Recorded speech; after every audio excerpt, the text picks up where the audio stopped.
السلام علیکم ورحمۃ اللہ وبرکاتہ. کیا حال ہے آپ کا؟ تو کل جو ہم نے پڑھا تھا اس پر آپ نے مزید کچھ غور و فکر کیا؟ کوئی بات ذہن میں آئی؟ کسی موقع پر کچھ یاد آیا؟ کوئی استغفار کی، توبہ کی؟ اس مناسبت سے سعدیہ نے ایک پوئم لکھی تھی، وہ کلاس میں شاید انہوں نے پڑھا تھا، وہ جو آیت کل سورۃ الزمر کی تھی، تو آپ پوئم سنانا چاہ رہی تھی. آپ آ جائیں. السلام علیکم ورحمۃ اللہ وبرکاتہ. وعلیکم السلام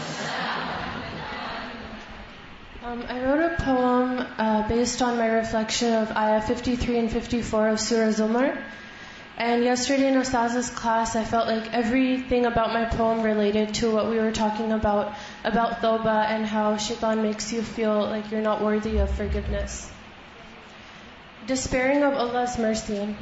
Anas ibn Malik reported, the Messenger of Allah sallallahu alaihi wasallam said, all children of Adam are sinners, and the best of sinners are those who repent. I messed up. Now what? Try again. Stay stronger this time, I tell myself. I did it again. I fell weak. Get a hold of yourself. You're better than that, I try to remember. Third time is a charm. I'm not strong enough. There's no hope for me now. I give up. I give up, not realizing that my defeat means his victory. This is what he wanted all along. And by he, I mean the accursed shaitan. This was his promise to Allah, and so he stood firm. His promise to take with him the children of Adam into the depths of hell. And as for me, I fell weak, not remembering the promise I made to my Lord. When I've lost all hope, when shaitan has made me believe that I am good for nothing, when he whispers, reminding me of my sins, not letting me forget them, holding me back from advancing, from moving on, in that moment I hear the beautiful words of my Lord, touching my soul, awakening my heart. أعوذ بالله من الشيطان الرجيم بسم الله الرحمن الرحيم قل يا عبادي الذين أسرفوا على أنفسهم لا تقنطوا من رحمة الله إن الله يغفر الذنوب جميعا إنه هو الغفور الرحيم وأنيبوا إلى ربكم وأسلموا له من قبل أن يأتيكم العذاب ثم لا تنصرون. Say, O my servants who have transgressed against themselves by sinning, do not despair of the mercy of Allah. Indeed, Allah forgives all sins. Indeed, it is He who is the forgiving, the merciful. And return in repentance to your Lord and submit to Him before the punishment comes to you. Then you will not be helped. Ayah 53-54 Surah Zumar. Eyes overflowing with tears and a strong determination in my heart, I repeat, Rabbi Ghfirli, Rabbi Ghfirli, my Lord forgive me, my Lord forgive me. I cut out all doubt of the mercy of my Lord. I close my ears to the words of shaitan that have always led me down the road of despair. My Rabb is telling me to turn in repentance towards Him. And so I fall before Him, regretting and seeking forgiveness for every one of my sins. Half my heart full of fear for the day I will be made to stand before my Lord. And the remaining half overcome by hope. Hope for forgiveness, hope for mercy, and hope for paradise. My Rabb is telling me to submit myself towards Him. And so I fall before Him, promising to follow the beautiful submission of our beloved Ibrahim alayhi salam. إِذْ قَالَ لَهُ رَبُّهُ أَسْلِمْ قَالَ أَسْلَمْتُ لِرَبِّ الْعَالَمِينَ. When his Lord said to him, submit, he said, I have submitted to the Lord of the worlds. I make a promise to keep pushing forward. I make a promise to pull myself up after every fall.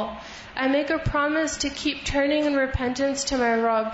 I make a promise to let my promise stay stronger than the promise of the accursed shaitan.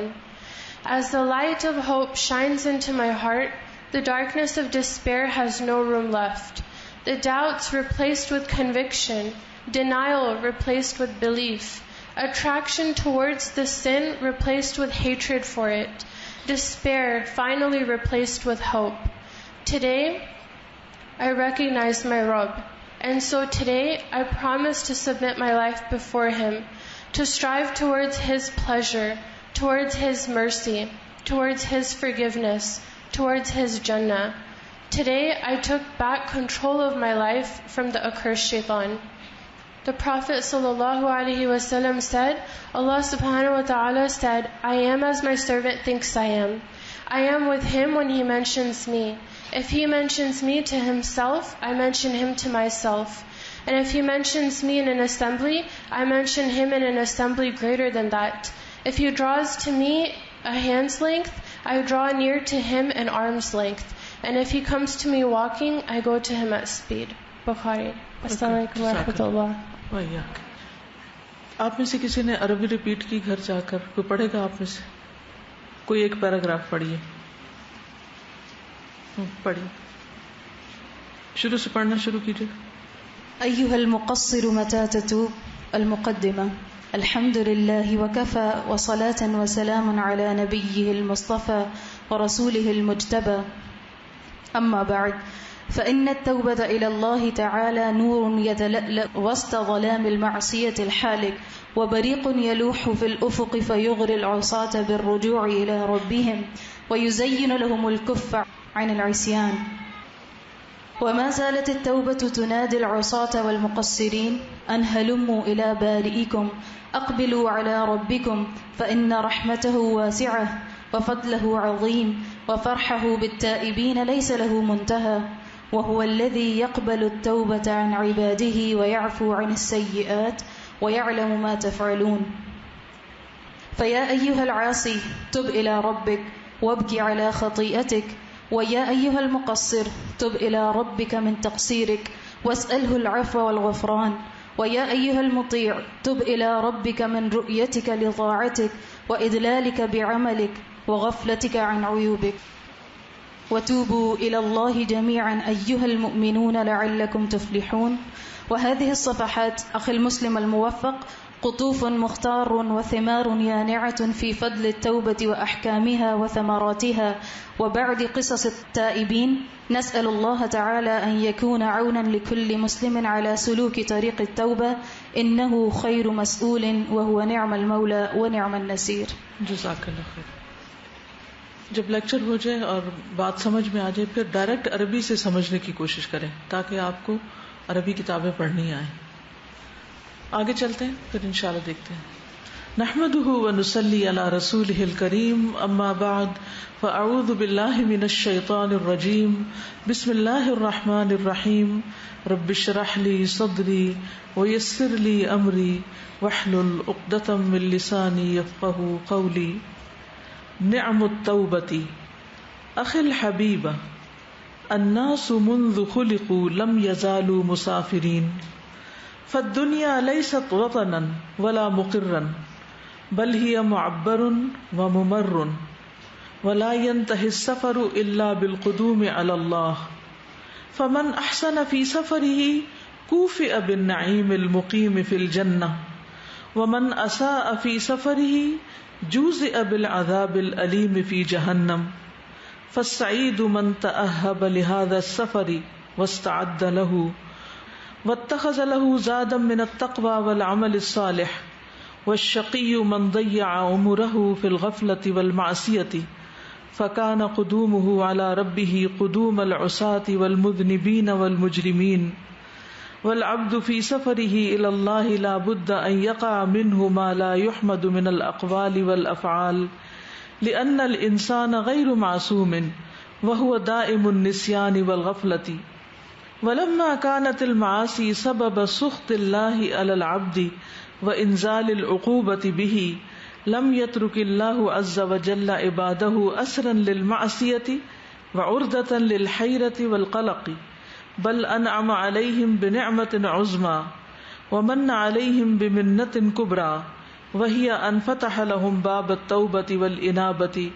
ولولا أن وفق الله عباده إلى التوبة وأنعم عليهم بقبولها لوقع العباد فی حرج شدید واصابهم اليأس من المغفرة وقصرت هممهم عن طلب القرب من ربهم وانقطع رجاؤهم من العفو والصفح والمسامحة.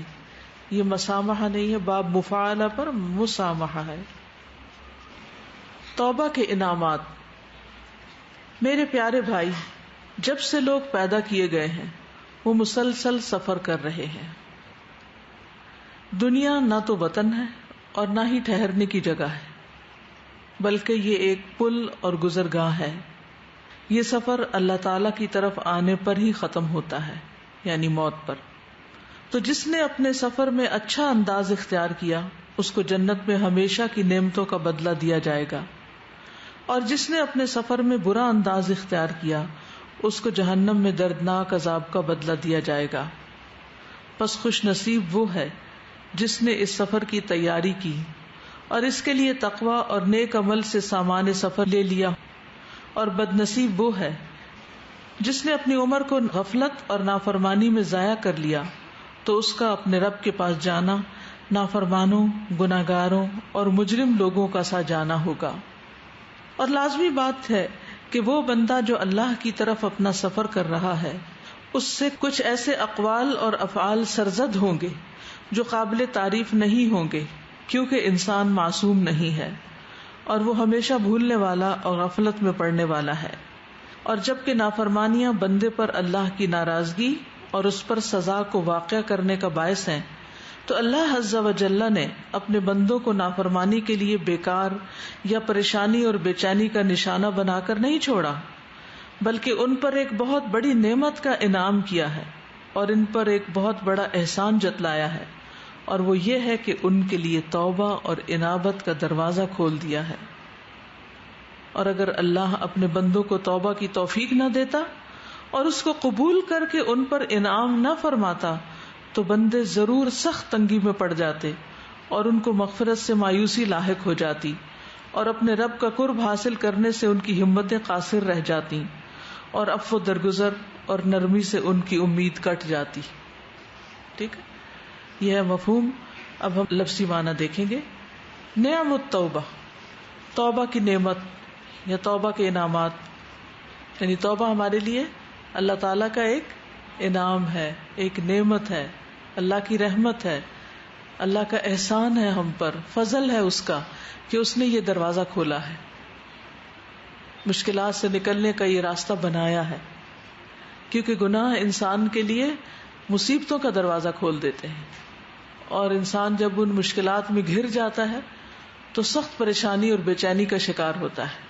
تو اس سے نکلنے کے لیے ایک ہی راستہ ہے، اور وہ اللہ کی طرف واپسی کا راستہ ہے، لوٹ کر جانے کا، پلٹ کر آنے کا، توبہ کرنے کا. تو اس لیے اس کو انعام یا نعمت کہا گیا ہے. اخی الحبیب، اخی میرے بھائی، الحبیب پیارے، عزیز. اب یہ ریڈر کو اپنا بھائی کہہ رہا ہے. کتنا خوبصورت انداز ہے بات کرنے کا. ایک داعی، ایک معلم، ایک مبلغ کا یہی طریقہ ہونا چاہیے کہ وہ لوگوں کو محبت کے ساتھ دین کی طرف بلائے. اگر آپ کسی کی اصلاح کرنا چاہتے ہیں اور آپ اس میں صرف سختی سے کام لے رہے ہیں، جیسے عموماً مائیں کرتی ہیں، ڈانٹ ڈپٹ اور جھڑکیاں اور تانے اور بیڈ لکس، تو اس سے کیا ہوتا ہے، بچے اور ماں کے بیچ میں ٹرسٹ ختم ہو جاتا ہے. جس کی بھی آپ نے اصلاح کرنی ہے پہلے اسے اعتماد دیں، کانفیڈنس دیں، ٹرسٹ دیں کہ آپ اس کے خیر خواہ ہیں، آپ اس سے محبت کرتے ہیں، آپ اس کا بھلا چاہتے ہیں، اس کا فائدہ چاہتے ہیں. اور جب دوسرے کو یہ یقین آ جائے کہ آپ اس کا بھلا چاہتے ہیں تو پھر کیا ہوگا اگلا قدم؟ وہ اس کی بات مان لے گا، وہ اس کی بات سنے گا. بہت دفعہ لوگوں کا یہ خیال ہوتا ہے یا لوگوں کا یہ مسئلہ ہوتا ہے کہ ہماری بات نہیں سنتے لوگ. یہ شکایت ہوتی ہے آپ کو لوگوں سے، میری کوئی بات نہیں سنتا. کیوں نہیں سنتا؟ کبھی اس پہ سوچا آپ نے کہ میری بات کیوں نہیں سنی جاتی؟ کیوں نہیں لوگ اس پہ توجہ کرتے؟ کیوں نہیں کان دھرتے؟ خصوصاً ماں باپ کو یا معلمین کو یا بڑوں کو یا مبلغین کو، عوام الناس سے یہ شکایت ہوتی ہے کہ لوگ بہت خراب ہیں، اور پھر الٹا لوگوں کو ہی بلیم کرتے ہیں کہ لوگ بہت خراب ہیں اس لیے وہ بات نہیں سنتے. یہ نہیں سوچتے کہ غلطی ہمارے اندر ہے. اور وہ کیا غلطی ہے؟ محبت کا نہ ہونا، خیر خواہی کا نہ ہونا، دوسرے کی تکلیف کا احساس نہ ہونا. تو اس کا نتیجہ کیا ہوتا ہے؟ وہ تبلیغ اور وہ لیکچرز اور وہ باتیں جو ہیں وہ سب بیکار جاتی ہیں. آپ 100 باتیں کسی کو سنائیں، لیکن اگر اس کو یہ یقین نہیں کہ آپ اس کے خیر خواہ ہیں تو آپ کی کوئی بات نہیں سنے گی. تو یہ اصول یاد رکھیں گے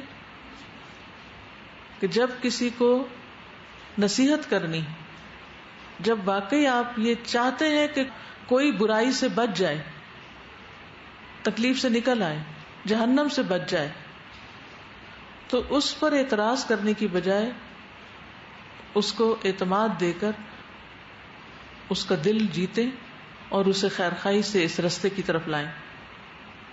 پھر آپ دیکھیں کہ کیا ہوتا ہے. ادعو الی سبیل ربک بالحکمت والموعظۃ الحسنۃ. اچھی نصیحت، خوبصورت نصیحت، بہترین بات، محبت کی بات. لوگوں کو محبت چاہیے، لوگوں کو لیکچرز نہیں چاہیے، نصیحتیں نہیں بہت چاہیے، ان کو محبت چاہیے. اور اگر آپ کے پاس ہے دینے کو محبت، تو پھر آپ صرف محبت نہیں بہت کچھ دے سکتے ہیں ان کو جو ان کے لیے سراسر بھلائی ہے. اور اگر آپ کے پاس محبت نہیں دینے کو، یعنی اگر استاد کے پاس، ماں کے پاس، ماں باپ دونوں کے پاس، مبلغ معلم کے پاس محبت نہیں دینے کو، تو پھر وہ اس انسانوں کی تربیت کا کام کرنے کے قابل نہیں ہے، اہل نہیں ہے. تو اپنے آپ کو کھنگالیں کہ اگر آپ نے کسی کو کہنا ہے کہ وہ توبہ کر لے تو نفرت سے دیکھیں گے اس کی طرف. توبہ وہی کرے گا نا جس نے غلطی کی ہوگی، اسی کو کرنے کی ضرورت ہے نا. ویسے تو سبھی غلطیاں کرتے ہیں، لیکن بعض اوقات ایسا ہوتا ہے کہ کسی شخص سے کوئی بڑا بلنڈر ہو جاتا ہے، بڑی غلطی ہو جاتی ہے. وہ ہوتا بھی ہمارا عزیز ہے، پیارا ہے، ہم چاہتے ہیں وہ توبہ کر لے، ہم چاہتے ہیں وہ گناہوں کی دلدل سے باہر نکل آئے، لیکن جو طریقہ ہم اختیار کرتے ہیں وہ ٹھیک نہیں ہوتا. اب ایک شخص جو کسی گڑھے میں گرا ہوا ہے، اگر آپ اس کو صحیح طریقے سے ہاتھ نہیں دیں گے باہر نکلنے کے لیے تو وہ اور گرے گا، وہ آدھا چڑھے گا اور پھر دھڑام سے واپس گرے گا، پھر پھسل جائے گا، وہ باہر نہیں نکل سکتا کیونکہ آپ کے نکالنے کا طریقہ ٹھیک نہیں.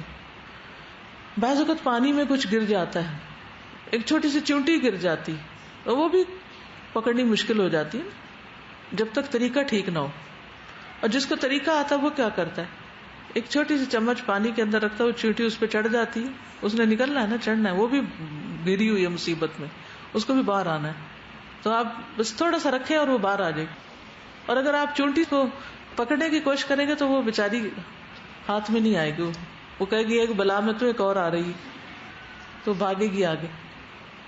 تو ہر چیز کا ایک طریقہ ہوتا ہے. تو اگر آپ یہ چاہتے ہیں کہ لوگ توبہ کر لیں تو سب سے پہلے ان کو محبت دیں.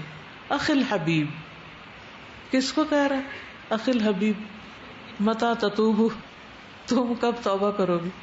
مقصر کو کہہ رہا ہے، ایھا المقصر، اس کو اب کہہ رہا ہے اخی الحبیب. الناس منذ خلقوا، الناس لوگ، منذ جب سے، حروف جا رہا ہے نا، منذ مزخلا، منذ جب سے، خلقوا پیدا کیے گئے، لم یزالوا ہمیشہ رہے ہیں، مسافرین سفر کرنے والے، ہمیشہ سے سفر کر رہے ہیں، یعنی آخرت کا سفر کر رہے ہیں. جس دن سے دنیا میں آئے ہیں اس دن سے واپسی کا سفر شروع ہے. ایک ایک دن واپسی کا سفر ہے، جا رہے ہیں ہم واپس، رک نہیں سکتی یہ گاڑی، نان سٹاپ ٹرین ہے جس پہ ہم چڑھے ہوئے ہیں، اور اس نے ادھر ہی ہمیں جا کے اتارنا ہے جہاں ہماری موت ہے. فالدنیا لیست وطنا، دنیا وطن نہیں، ولا مقرن اور نہ قرار کی جگہ، ٹھہرنے کی جگہ، قرارگاہ، رہنے کی جگہ نہیں. بل ہی بلکہ وہ معبرن پل ہے، عبور سے، عبور کرتے نا، معبرن پل ہے، وہ ممرن اور گزرگاہ ہے، مرور سے. ولا ينتهي السفر اور نہیں ختم ہوتا سفر، الا مگر بالقدوم علی اللہ، اللہ کی طرف آنے پر. قدوم ہوتا ہے آنا، قادم سے قدم آگے بڑھانا. فمن احسن فی سفرہ، تو جس نے اچھا کیا اپنے سفر میں، جس نے اپنے سفر میں اچھے کام کیے، نیکی کے کام کیے، کوفئ، بدلہ دیا گیا، بالنعیم المقیم، ہمیشہ رہنے والی نعمتوں سے. مراد بدلہ دیا جائے گا ماضی میں ہے لیکن مستقبل کی بات ہو رہی ہے. ایسا کب ہوتا ہے؟ جب پکی بات ہوتی کہ یہ ہونا ہی ہونا ہے. اس کو بدلہ دیا جائے گا نعمتوں کی شکل میں جو ہمیشہ رہنے والی ہیں جنت میں.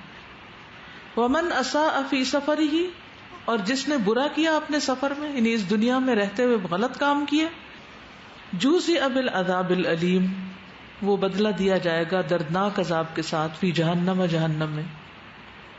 جوزئ جزا سے ہے. فالسعید، تو خوش قسمت، لکی، من وہ ہے جس نے تأہب، تیاری کی، کمر بستہ ہوا، لہذا السفر، اس سفر کے لیے، جو اس سفر کے لیے کمر بستہ رہا، واستعد لہ، اور اس کے لیے تیاری کی، واتخذ لہ زادا من التقوی، اور لے لیا اپنے لیے زاد راہ. زاد راہ کیا ہوتا ہے؟ سفر کا سامان. من التقوی والعمل، تقوی اور عمل، الصالح، نیک سے، نیک عمل اور تقوی سے اس نے زاد راہ لیا. والشقی، اور بدبخت ہے وہ، من جس نے ضیع، ضائع کر دی، عمرہ، اپنی عمر، فی الغفلۃ والمعصیۃ، غفلت اور معصیت میں، نافرمانی میں. فکان قدومہ، تو ہوگی اس کی آمد، قدوم آمد یعنی واپسی مراد ہے، علی ربہ، اپنے رب پر، قدوم العصاۃ، واپسی یا آنا نافرمانوں کا، عصاۃ عاصی کی جمع ہے، جیسے ہادی کی جمع ہدات، والمذنبین، اور گناہ گاروں کی، والمجرمین، اور مجرموں کی. جس نے اپنی عمر کو غفلت اور نافرمانی میں ضائع کر دیا تو اس کا اپنے رب کے پاس واپس آنا نافرمانوں، گناہ گاروں اور مجرم لوگوں کا ساتھ جانا ہوگا. تو اس پیراگراف میں بیسیکلی وہ سمجھا یہ رہے ہیں کہ یہ دنیا رہنے کی جگہ نہیں، یہ کیا ہے؟ ایک گزرگاہ ہے. ہم سب سفر کر رہے ہیں، مسافر ہیں، اور ہمارے پاس ہمارا سفر کب ختم ہوگا؟ موت پر. تو موت کے بعد جو کچھ پیش آنا ہے اس کے لیے ہمیں بہت سا صادرات چاہیے، سامان چاہیے. تو وہ اس سامان میں تقوی اور نیک اعمال چاہیے. وہ ہوں گے تو وہاں کام آئے گا، اور اگر وہ نہیں ہوں گے تو نقصان ہی نقصان ہوگا. والعبد فی سفرہ الی اللہ، اور بندہ اپنے سفر میں اللہ کی طرف، لا بد ان یقع منہ، کوئی چارہ نہیں اس کے سوا کہ واقع ہو اس سے، ما لا یحمد، جو نہیں پسندیدہ، نہیں تعریف کی جاتی، من الاقوال، باتوں میں سے، والافعال، اور کاموں میں سے. لأن الانسان، کیونکہ انسان غیر معصوم، غیر معصوم ہے، معصوم نہیں ہے. وہوا، اور وہ، دائم، ہمیشہ، النسیان، بھولنے والا ہے، ہمیشہ بھولنے والا ہے، والغفلتی، اور غفلت میں پڑنے والا ہے. یعنی یہ لازم ہے کہ اس سفر میں ہر انسان سے کچھ غلطیاں ہوں، کیونکہ انسان بھولنے والا ہے، غافل ہونے والا ہے. ہم سب کو نیند آ جاتی ہے، اور بعض اوقات وہ نیند صرف جسمانی نیند نہیں ہوتی بلکہ عقل پہ پردہ پڑ جاتا ہے. ہم گناہوں کو نیکی سمجھ کے کر جاتے ہیں، کبھی ضد میں کر جاتے ہیں، کبھی بھول کے کر جاتے ہیں. تو ہمارے اندر بہت سی کمزوریاں ہیں. اس وجہ سے غلطیاں تو ہوں گی. کہنا کیا چاہتے ہیں کہ غلطیاں ہوں گی. اس سے ایک اصول بنا لیجیے اپنی زندگی میں کہ مجھ سے بھی غلطی ہوگی اور میرے سامنے والے سے بھی ہوگی، ہر ایک سے ہوگی. ہم سب بھولنے والے، ہم سب غفلت کا شکار ہونے والے ہیں. ہم سب سے کچھ نہ کچھ گناہ ہوتے. نہ کسی کو پرفیکٹ سمجھے اور نہ خود کو پرفیکٹ سمجھے.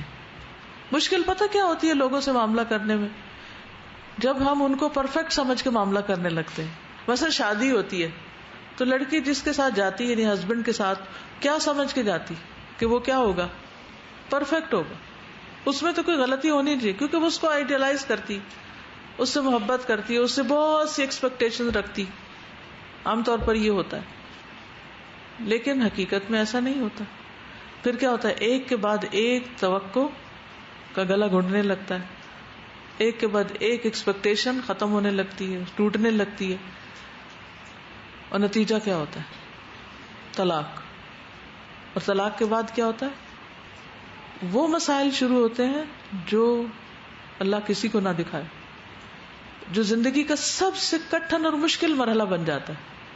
شاید ایک بری سے بری شادی میں بھی وہ مسائل نہ ہو جو طلاق کے بعد شروع ہوتے ہیں، اور خاص طور پر اگر بچے بھی ہوں. انسان سمجھتا ہے کہ شادی توڑ کے طلاق لے کے وہ ان چھوٹے چھوٹے ایسے مسائل سے باہر نکل آئے گا کہ جو ہر جگہ ہی پائے جاتے ہیں، تھوڑے یا زیادہ. چھوٹے مسائل سے نکل کر بڑے مسائل کا شکار ہو جاتا ہے. اب نتیجہ کیا ہوتا ہے کہ انسان اپنی زندگی ضائع کر بیٹھتا ہے. اور یہ تو طلاق اور یہ شادی تو یہ بڑی چیزیں ہیں. کسی کے ساتھ بھی رہنا ہو، ماں باپ کے ساتھ ہی کیوں نہ رہنا ہو، وہ بھی ہماری ساری توقعات پہ پورے نہیں اتر سکتے، کیونکہ ہیومن بینگز ہیں، ان کی ویکنیسز ہیں، ان کی کمزوریاں ہیں. ہمارے دوست، ہم اس کو دوست بنائیں گے، اس میں غلطیاں دیکھیں گے، اس کو چھوڑ دیں گے، اس سے روٹھیں گے، اس سے ناراض ہوں گے، اس کو ادھر سے ادھر، ادھر سے ادھر، کہیں بھی ساری زندگی سیٹسفائی نہیں ہوں گے، کیونکہ کوئی بھی پرفیکٹ نہیں. تو نہ پرفیکٹ بننے کی کوشش کریں، نہ پرفیکشنسٹ کہلائیں، نہ کسی کو پرفیکٹ سمجھیں، اور نہ کسی سے پرفیکٹ ہونے کی توقع رکھیں. سب غلطیاں کریں گے. جب کوئی غلطی کر بیٹھے، جیسے بچہ ہی ہے مثلاً یا شاگرد، تو کیا سوچ کے ٹھنڈے رہے یہ تو ہونا ہی تھا، میں تو ایسے ہی کرتی ہوں، یہ تو ہونا ہی تھا، یہ اس سے متوقع تھا، کیونکہ یہ ہیومن بینگ، یہ عمر کے اس حصے میں ہر حصے کی الگ غلطیاں ہوتی ہیں. جب بچے بالکل چھوٹے ہوتے ہیں نا تو اور طرح کی غلطیاں کرتے ہیں. وہ چیزیں گراتے ہیں، توڑتے ہیں، دراز کھولتے ہیں، چیزیں باہر پھینک دیتے ہیں، بکھیر دیتے ہیں، گند مچاتے ہیں گھر میں، زندگی حرام کر دیتے ہیں ماں کی. وہ اور قسم کی مصیبت کھڑی کرتے ہیں. اور اگر کوئی ماں کہے کہ یہ کیا، یہ کیوں ہو رہا ہے، یہ کیا کر رہے، وہ کیا کر رہے، وہ کیا کر رہے، تو وہ خود اس کا دماغ چلا ہوا ہے، یہ ہونا ہی تھا، یہ ہوگا، یہ بچہ ہے، یہ اگر ایسا نہیں کرے تو بچہ ہی نہیں. پھر جب وہ بڑے ہو جاتے ہیں، پھر ٹین ایج میں آتے ہیں، پھر وہ اور طرح کے مسائل کھڑے کرتے ہیں. تو اس وقت ہر وقت فرسٹریشن کا شکار رہنے کی بجائے کیا کرنا چاہیے، کیا سوچنا چاہیے؟ یہ تو ہوگا. جب کوئی ماں کہتی ہے نا میرا بچہ مجھے بہت پریشان کرتا ہے، میں کہتی ہوں اس کی ایج کیا ہے، تاکہ سمجھ آ جائے کہ کس ایج میں کیا مسائل ہوتے ہیں. پھر شادی نہیں ہوتی، اس کے مسائل ہیں، پھر شادی ہو جاتی، پھر اس کے مسائل ہیں، پھر ان بچوں کی شادی نہیں ہو رہی، اس کے مسائل ہیں، پھر ان کی شادی ہوگی، پھر ان کے مسائل ہیں. پھر تو یہ ساری زندگی تو مسائل سے بھری ہوئی ہے. تو ان سے ڈیل کرنے کے لیے ٹھنڈا رہنے کی ضرورت ہے، ان کو نارمل لینے کی ضرورت ہے. کسی بھی چیز پر ہائپر نہ ہو، کسی بھی چیز کو آؤٹ آف دس ورلڈ نہ سمجھے. بڑی سے بڑی غلطی تو ہوگی، انسان ہے ہم، ہمارے ساتھ دائم النسیان ہے، ہمیشہ بھولنے والے، غفلت ہے، غیر معصوم ہے. ولما کانت المعاصی، اور جب ہو گناہ، سبب سخط اللہ کی ناراضگی کا، علی العبد بندے پر، وانزال العقوبۃ بہ، اور اس پر سزا واقع کرنے کا. انزال مطلب اتارنے کا سزا کو اس پر. گناہ، یہ لائن بہت عام ہے. گناہ کس چیز کا سبب ہے؟ اللہ کی ناراضگی کا اور سزا کا مستحق ہونے کا. اب میرے یہ کہنے کا مطلب یہ کہ غلطی تو ہوگی، اس کا یہ مطلب نہیں غلطیاں کرو، یہ اس کے لیے کوئی لائسنس نہیں دیا جا رہا کہ یہ تو ہوگی تو اس لیے کرتے چلے جاؤ. نہیں، ہمیشہ بچو، لیکن بچنے کے ساتھ ساتھ یہ بھی یاد رکھیں کہ غلطی کر کے پھر اس سے باہر نکلنا ہے، کیونکہ غلطی، گناہ اللہ کی ناراضگی لانے کا سبب ہے اور سزا یا مصیبت نازل ہونے کا سبب ہے. اگر دوائے شافی کتاب آپ پڑھیں تو آپ اس میں 101 سے مراد لٹرلی 101 نہیں، محاورتاً بول رہی ہوں، 101 نقصان پڑیں گے گناہوں کے. گناہوں کے کیا کیا نتائج ہیں، کیا کیا مصیبتیں لاتے ہیں گناہ اپنے ساتھ. تو چونکہ گناہ مصیبتیں لانے کا ذریعہ ہیں، سزا لانے کا ذریعہ، یعنی انسان کو خود بخود سزا ملنی شروع ہو جاتی. تو جب وہ سزا لانے کا ذریعہ ہے تو پھر اللہ تعالیٰ نے بندے پہ بڑی رحمت کی ہے. لم یترک نہیں چھوڑا اللہ عز و جل نے عبادہ اپنے بندوں کو اسرن اسیر ہوتا ہے قیدی، للمعصیت گناہ کا، یعنی یہ نہیں کہا کہ گرے ہو تو گرے ہی رہو، پھر ادھر ہی پڑے رہو، اٹھنے کا طریقہ بھی سکھایا ہے. وعرضتاً اور نشانہ للحیرت پریشانی کا، والقلق اور بے چینی کا، یعنی انسان کو بے چینی کا نشانہ بنا کے نہیں چھوڑ دیا کہ اب بھگتو. اچھا جب بچے سے غلطی ہوتی ہے اور وہ چوٹ کھاتا اور وہ رونے لگتا تو ماں کیا کہتی؟ اب مزہ چکھو. آئی نا سمجھ تمہیں اب کہ اب بھی نہیں آئی؟ اللہ تعالیٰ ایسے نہیں کہتے. جب وہ کسی بندے کو گناہ کی وجہ سے مصیبت میں دیکھتے ہیں تو یہ نہیں کہتے کہ اچھا مزہ چکھو، بلکہ اس کو اس سے باہر نکلنے کا راستہ بتاتے ہیں کہ اب کیا کرو. اور وہ توبہ کا طریقہ ہے، یہی توبہ ہے. اللہ تعالیٰ نے بندوں کو گناہ کا قیدی کا مطلب یہ کہ آپ جب کسی کے قیدی ہو جاتے ہیں وہ جو چاہے آپ سے سلوک کرے، تو گناہ بھی انسان کو قید کر لیتا ہے اور پھر انسان کے اوپر طرح طرح کی مصیبتیں لاتا ہے. اور پھر عرضتاً للحیرت والقلق، اور انسان کو بے یار و مددگار اور بے چین کر کے چھوڑ نہیں دیا. بل انعم علیہم بنعمت عظمی، بلکہ انعام کیا ان پر ایک بہت بڑی نعمت کے ساتھ، عظمی بڑی عظیم سے. ومن علیہم اور احسان کیا ان پر بمنت کبریٰ ایک بہت بڑے احسان کے ساتھ، بہت بڑی نعمت اور احسان کے ساتھ ان پر انعام کیا ہے اللہ نے بندوں پر. وہی اور وہ ہے ان فتح لہم باب التوبۃ والانابہ، کہ کھول دیا ان کے لیے توبہ اور رجوع کا دروازہ.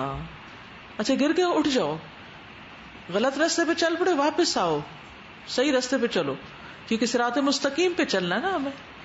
اس سفر میں ہمیں صراط مستقیم پہ چلیں گے تو صحیح منزل پہ پہنچیں گے، اور اگر صراط مستقیم پہ نہیں چلیں گے تو مصیبت کا شکار ہوں گے. تو جب انسان غلطی کرتا ہے تو گویا وہ صراط مستقیم سیدھا راستہ چھوڑ کے کسی اور راستے پہ پڑتا ہے. تو آپ خود سوچئے کہ اندھیری رات ہو اور آپ اپنے گھر کا راستہ بھول کے کسی اور گلی میں مڑ جائیں تو کیفیت کیا ہوگی دل کی. تو ہمارا گھر کیا ہے؟ کہاں ہے گھر؟ کون سا گھر؟ جنت. مومن کا گھر جنت ہے. تو غلط کام کر کے انسان کیا کرتا ہے؟ اپنے گھر کا راستہ بھول جاتا ہے، کھو دیتا ہے. تو خود سوچیں کہ جو شخص اپنے گھر کا راستہ کھو دے پھر اس کے لیے نجات کس میں ہے؟ کہ وہ واپس لوٹے، پلٹے اور صحیح راستے پہ چل کے صحیح اپنے مقام پہ پہنچے. تو گناہ کیا ہے؟ دراصل گھر کا راستہ چھوڑ کر کسی اور راستے پہ پڑ جانا، غلط ٹرننگ لے لینا. تو کچھ لوگ جن کو اللہ تعالیٰ توبہ کی توفیق دیتا ہے وہ اس راستے کو چھوڑ کر گناہ کے، نافرمانی کے، ظلم کے، زیادتی کے، غفلت کے اس راستے کو چھوڑ کے واپس آ کے کیا کرتے ہیں؟ اپنے اصلی راستے پہ چلنے لگتے ہیں، ٹریک پر آ جاتے ہیں. یہ ہے گناہ کے بعد توبہ کا طریقہ. یہ نہیں کہ انسان غلط راستے پہ چلتا رہے اور ساتھ زبان سے بس کہتا رہے توبہ توبہ توبہ. نہیں، غلط راستہ چھوڑنا ہے. جن چیزوں سے اللہ نے منع کیا ان کو چھوڑنا ہے، جو چیزیں ہمارے لیے پسند کی ہیں ان کو اختیار کرنا ہے. ٹھیک ہے. ولولا ان وفق اللہ، اور اگر نہ ہوتی یہ بات کہ توفیق دیتا اللہ عبادہ اپنے بندوں کو الی التوبۃ توبہ کی، وانعم علیہم بقبولها اور انعام کرتا ان پر اس کی قبولیت کے ساتھ. یعنی اگر اللہ بندوں کو توبہ کی توفیق نہ دیتا اور اس کو قبول کر کے ان پر انعام نہ فرماتا، لوقع البتہ پڑ جاتے العباد بندے فی حرج شدید حرج نقصان میں، تنگی میں. حرج تنگی کو کہتے ہیں نا، ضیقا حرجا، بہت تنگی میں پڑ جاتے، بڑی مشکل میں پڑ جاتے. واصابہم الیأس اور پہنچتی ان کو نا امیدی، مایوسی لاحق ہو جاتی، من المغفرت بخشش سے. وقصرت اور قاصر رہ جاتی، ہممہم ان کی ہمتیں، ان طلب القرب قرب طلب کرنے سے، من ربہم اپنے رب کا. ان پہ مایوسی چھا جاتی، ہم تو ہیں ہی برے. دیکھیے اب بھی جو لوگ لو سیلف اسٹیم کا شکار ہوتے ہیں، سیلف اسٹیم کا مطلب پتہ ہے نا، یعنی اپنے بارے میں سوچنا کہ مجھے کچھ نہیں آتا، ہم کچھ نہیں کر سکتے، سب کچھ ہوتے ہوئے، ذہانت ہوتے ہوئے، عقل ہوتے ہوئے، سمجھ ہوتے ہوئے، آنکھیں ہوتے ہوئے، زبان ہوتے ہوئے، کان ہوتے ہوئے، ہاتھ ہوتے ہوئے، جسمانی طاقت اور جوانی ہوتے ہوئے، ساری اپرچونٹیز ہوتے ہوئے، یہ سوچتے رہنا میرے پاس تو کچھ بھی نہیں. کتنا بڑا ظلم ہے اپنے ساتھ. تو جو لوگ لو سیلف اسٹیم کا شکار ہوتے ہیں پھر وہ بہت جلد مایوس ہو جاتے ہیں کہ میں تو کچھ کر نہیں سکتا، اللہ تو مجھ سے ناراض ہو گیا ہے اور میں تو اس کے قریب ہو ہی نہیں سکتا، وہ تو مجھے معافی نہیں کرے گا. کئی لوگ یہ سوچتے رہتے ہیں نا میری معافی نہیں ہونے کی. کیسے بھئی؟ آپ کو کس نے بتا دیا نہیں ہونے کی؟ کہاں لکھا ہوا ہے کہ آپ نہیں معاف ہو سکتے؟ اللہ سب کو معاف کر سکتا ہے، اس کے لیے کچھ بھی مشکل نہیں. کیا آپ نے قرآن میں یہ آیت پڑھی ہے ان اللہ علی کل شیء قدیر؟ پڑھی ہے؟ اس کا مطلب آتا ہے، ترجمہ آتا ہے، یقین ہے اس پر، قرآن پر ایمان رکھتے ہیں، اس آیت پر ایمان رکھتے ہیں، تو پھر یہ کیوں کہتے ہیں کہ ہماری معافی نہیں ہونی؟ سب کی ہوگی، بس معافی مانگنے والے بنے. صبح کا بھولا شام کو گھر آ جائے تو اس کو بھولا نہیں. آپ یہ نہیں کہتے تم تو بھولے ہوئے، آپ تو گھر پہنچ کے بھولے ہوئے کہاں سے.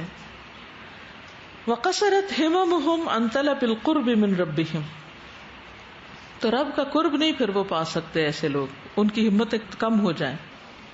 وَانْقَطَعَ رَجَاؤُهُمْ، اور کٹ جائے ان کی امید، مِنَ الْعَفْوِ درگزر سے، وَالصَّفْحِ معافی سے اور درگزر سے، وَالْمُسَامَحَةِ اور نرمی سے. اس کا معنی بھی درگزر ہی ہوتا ہے، سینونیمز ہیں، ایک دوسرے سے ملتے جلتے ہیں. یعنی اپنے رب کا قرب حاصل کرنے سے ان کی ہمتیں قاصر رہ جاتی اور عفو درگزر اور نرمی سے ان کی امید کٹ جاتی. مطلب کیا ہے کہ پھر ان کے دل میں بالکل اس بات کا یقین ہی نہیں رہتا کہ ان کی معافی ہو سکتی.